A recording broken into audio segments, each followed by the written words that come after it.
Hi there, everybody. Welcome to our YouTube channel for Country Quilts and Fabric. We are a mom and daughter shop here in Willits, California. We have an online store and a brick and mortar store as well. This is week 4 of our Celebrate with Quilts sew-along. So for those of you who are new to the channel, we are working on the blueprint quilt from Celebrate with Quilts. I have my quilt in this binder here so I can easily flip through and pull out pages as I need them. I've used this book quite a bit, and it is by far my favorite quilt pattern book right now in the shop. So this week we will be working on assembling the blocks here on page 104. To this point, you should have made all of your 9 patches here on this side of the page and your 9 patches down here. I am a little bit behind because I was busy in the store this week, but my plan is to get caught up actually today and tomorrow. That I'm filming this. So today we're going to work on this patch right here. You're going to be using your medium-sized blocks, the rectangles that you cut out, and more of your little blocks. So it calls for B, C, and D for that block.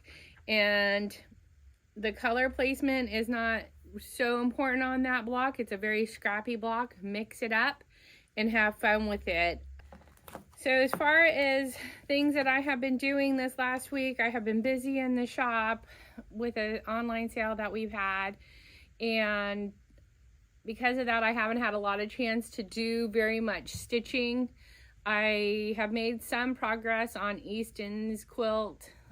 I've gotten all of the Irish chain blocks done, and then when I was pressing them, I found that the last 9 blocks that I made, I put one of the blocks in incorrectly. So tonight I will be ripping those out and restitching in one of the blocks, and then I will be done with the Irish chain portion of the quilt. Then I only have to do the black jets for that quilt, and I'm waiting on the pattern for the letters for the back of the quilt because I plan to use a pattern by Lisa Bonjean that has it's a letter pattern, and I'm going to put the kids' first and middle name on the backing of that quilt, of all of those quilts. So one of the things that I have been doing at home on my personal stuff is I like to watch Pat Sloan in the mornings when I'm drinking my coffee. It's kind of my guilty pleasure just to sit and drink coffee and watch Pat Sloan, not have to think about anything else. But I got to thinking she has a Wednesday free block pattern, and she does a quilt. It's a her Wednesday program. And so I have a bunch of these bags at home, and what these are leftovers from previous quilt patterns that I have made. And I keep all the collections together because I don't cut my fabric. I haven't come up with a really good scrap system, so my brain just doesn't really work like that. I just kind of want to keep everything together like it was when it was a fat quarter bundle or in the collection, however it was designed to be used. And so what I decided to do to use up these bags of fabric is to follow along with Pat Sloan's Wednesday blocks. So I've already used up 2 of these bags. I've been doing this for a little bit now. She's just getting ready to start her next one, and she's going to be using the Simply Jelly Rolls book for this next quilt. I believe that this follows a sew along with that the Fat Quarter Shop is doing. I haven't really looked at it. I need to go on to Pat Sloan's website and figure out what the logistics are of it. But I do know that she's using the Simply Jelly Rolls, and which we have in stock. So if you want to do this as well, this is a great way to like pull out some scraps, pull out some fabric that you already have, and just start making a quilt. I will have to put some background with this, and I'm not sure what background I want to use for this quilt. The last time I made this quilt, I used an off-white background, and I'm not sure that I want to make a white quilt. I really am kind of getting away from making white quilts. So I'm going to play around with this fabric today here at the shop and maybe see about putting it with a different print. I'm not really sure. It might be kind of fun to pull out a green, but I don't know how I'm going to like that. It's not really my favorite green. But most of these quilts that I'm making, I'm donating them. I'm not keeping them. So a lot of people like green. So that might be the direction I go. But I don't know. For me, the green and this really pretty blue is not maybe my favorite combination. So I'll play with it and come up with a plan for that. So anyhow, that is what my next plan is. And I will just be doing that one block a week on Wednesdays. And I'm usually pretty good about making that one block on Wednesday or Thursday night. It keeps me moving forward if I just do that one block, and it's something I don't really have to think about doing. I just download the pattern or follow it in the book. I have the book this time, so it's a little bit easier. And then I get a quilt done. It's almost like a little bonus project in the back. So this is quite a bit of fabric. So I don't know. I have a feeling this is going to make more than one quilt. So anyhow, if you like to do the same thing, hop on to Pat Sloan's her Wednesday video, and then you can follow along with that, and you can pick up Simply Jelly Rolls right here at Country Quilts and Fabric. I'm back here long arming today, so I decided that this would be a great opportunity to turn on the video camera and give you guys a little bit of a sneak peek of what I do back here at the long arm. Right now I have this quilt on the long arm from our Quilts of Valor group. We have a group that meets here every Wednesday. Anybody is welcome to join. You can just come on down on Wednesday and bring something to work on. Now, if you would like to get involved, come on down on Wednesdays and talk to the ladies, and we're happy to have you join our little group. This quilt here is a flannel quilt, and I'm stitching the pantograph on it called Wishing Star. It's a very open design. Being that this is flannel, when it gets washed, it's going to be really cuddly and squishy, and I thought a nice open design would work best for this particular quilt. We've had a really good sale going on this week, so I have been busy on the sales floor helping get orders out to our online customers and to our walk-in customers here at our brick and mortar store. So I haven't had a chance to do much long arming. I did get one of my quilts done. This is it is my quilt. It's gonna hang up here in the shop for a little while. It's called the quilt pattern is called Calliope. It is a free pattern on Corey Yoder's blog. You can hop on over to Corey Yoder's blog and download the pattern for free. I'll try to link it in the comments below. I personally like a really dense quilting. So it's really difficult to see because I don't know if you can see maybe the texture. The quilting pantograph that I used on this quilt is called Daisy Marie, and I sized it down pretty small. The pantograph is that big. I think it's like 3.5, maybe 4 inches. And it's just these really cute daisies that alternate in direction. I used so fine thread on this quilt because I didn't want the thread to really show up. I just wanted to see the texture of the quilting. And the so fine thread I'm a really big fan of right now because you don't really see it on top of the quilt. It just kind of blends into the quilt really nicely. Let me see if you can see the quilting on the back. Not so much because I use so fine on the back as well here. So it's interesting to me how thread plays a role in the whole quilting experience here. So anyways, this here, it was a pretty good stitch out. I learned a new technique. I found a tutorial on YouTube from Angie's Answers, and she walks you through how to set up a pantograph if you want to do more than one row within your throat space. She shows you how you can set up your pantograph, and it will stitch out one row this direction, drop down, and then just stitch back and forth until you use up your whole throat space. Before I found this tutorial, I would have to reset each row manually because the long arm doesn't just cut the thread and start over at the next row. You actually have to manually cut the thread, move the long arm, and stitch the next row. So that was a huge time saver for me. I was so happy to find that trick. And I will link that video down below as well. Her YouTube channel is called Angie's Answers.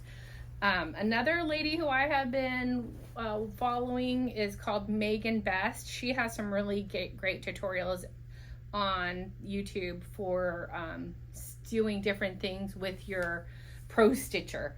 So that is that's what I've been up to. Hi there. I was out here starching, and I told Brianna, I said, well, why don't we go ahead and get this recorded so I can show people what I do. So I use Stay Flow. That's what I use. I use a mixture of 1 part Stay Flow, 1 part water. This is my pan that I use for dunking my fabric. And so literally what I did was dump 1 container of water and 1 container of Stay Flow in this container, and then I just throw my fabric pieces inside of here. And then while I just get them good and saturated in the tub, and then I just pull them out and I hang them over one of my wires and then let them drip into the pan to minimize waste. Because what I don't use in the pan, I will dump back into my container and reuse it the next time that I have to starch. So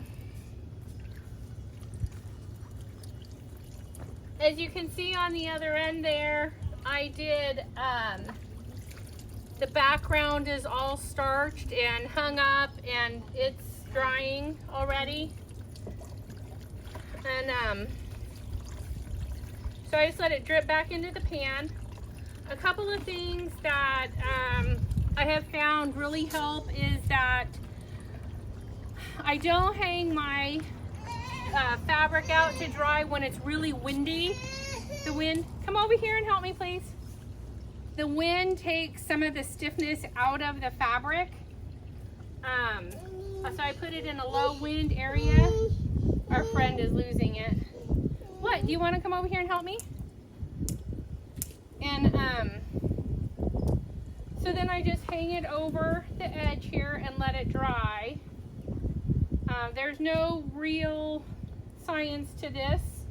Just put some starch, get your fabric saturated. I make sure that my fabric is thoroughly saturated all the way through.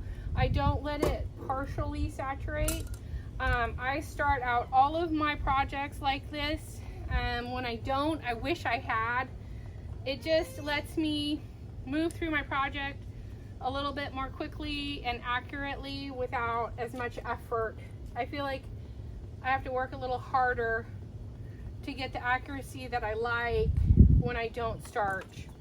In the end, when you wash your quilts, it'll all be the same. You can also use the Faultless brand spray starch. Some people use, it's a sizing. What is that stuff that we have inside?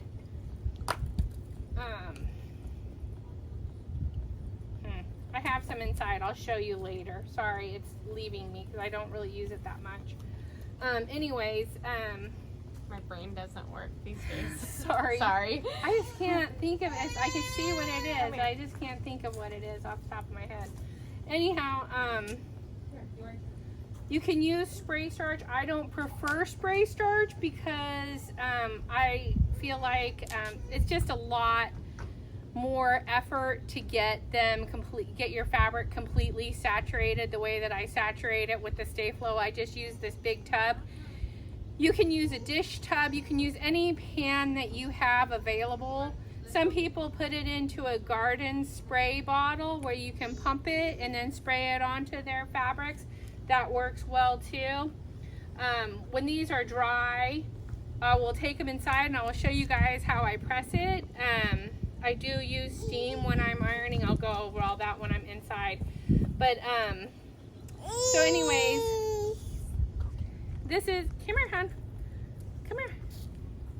This is my process for starching my fabric when I start a project. And I do starch everything on my quilt top, including the borders. I don't generally starch the binding unless it's already part of my kit or something I already have cut out at this stage. Sometimes I do scrappy bindings and I'll use whatever I have left, and so then of course they would be starched. I just don't go out of my way to make sure that my binding is starched. So this does shrink the fabric. People have asked me if it makes a difference if you use starched fabric and unstarched fabric. I think it's a personal preference, really. I don't think you have to starch if you don't want to. If you try it and you like it, you'll do it again and again, even though it is a whole extra step. I just make sure that I do it. So here, when it's dry, we'll go inside and I'll show you my pressing. Okay, thank you. You also don't have to, you don't starch the backing, correct? I don't starch my backing. I think I said that already, but if in case I didn't, I don't starch my backing. She wants to wear my necklace, so we'll get her set up. Thank you. I apologize for the awkward angle of the camera here, but I just wanted you guys to be able to see the next step here in my starching process. So I pulled all of these off of the rack, and you can see they're very crispy, very wrinkly. And I just wanted to show you guys what I do. I have the iron on the highest setting possible, and I have it on the steam setting. I have a spray mist bottle. I'm going to set these off to the side. I do one at a time. And so they actually kind of stick together. So I just peel them apart first, and I just kind of give them a little bit of a, I want them to be separate. And then I mist them down pretty good, not soaking wet, but I get a good even coat of moisture. And then I come in here and give it a good iron and giving it steam while I iron it. This isn't the same kind of pressing as when we're doing patchwork. It is, we are ironing, we are not pressing. So I give it a good back and forth, go all the different directions. If I don't get it all ironed out the first time around, I will put more water on it. And then I turn it over, mist the other side. These spray bottles are great.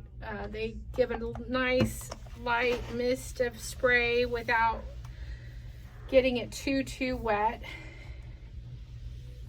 Want a good amount of moisture.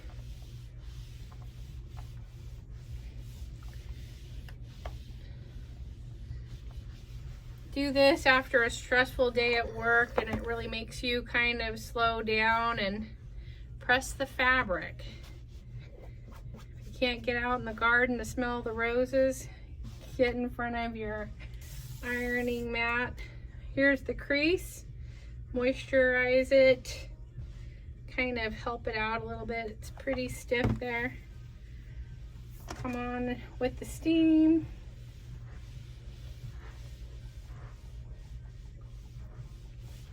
Give it a good press. And there you go. It's ready to go. I fold it back and I just go over it one more time because why not?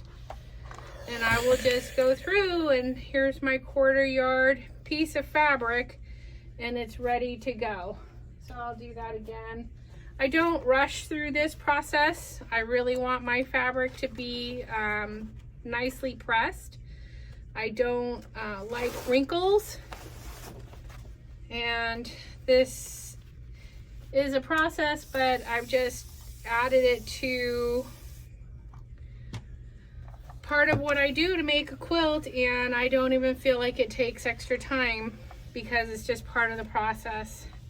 Usually once I know I'm going to make a quilt, I get the fabric cut or get the kit home and starch it well in advance, because I might be able to get it starched one evening, and then it might be a few days before I get a chance to iron it.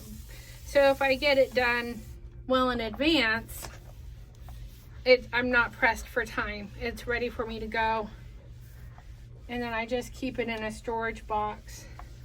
I've been working pretty diligently on these little grandbabies quilts because I know their mama and daddies are going to be putting them in their big kid beds soon, and I would really make me happy to have those quilts ready for them as soon as they get into their big kid beds. I know Easton is really looking forward to his quilt, so it'll just make it a little bit more special transition for him. Who knew? I had no idea what it was like to have these grandkids be such important people in our lives, but boy, oh boy, are they. There you go. So, like I said, it does take me a little bit of time, but that is some very nicely starched fabric. I mean, it could literally stand up by itself. It is so well starched. So, that's pretty good starching. So, anyways, that's my process, and thank you everybody who has inquired about it, and give it a try on your next project and decide if it's something that you would like to do. And if you don't, it's fine. It might not be the extra steps that you want to add to your quilting project, but I thought I'd give you all a show of what I do and talk about why I do it. So there you go. Thought I'd take a minute to show you guys. Leave it on, sweetheart.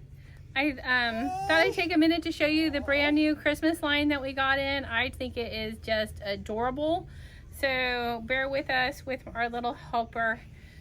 One of these days I'll learn how to run the camera and I won't need so much help. But she's a good help until then. So this fabric collection is called Berry Merry Christmas. And we will have kits of this ready.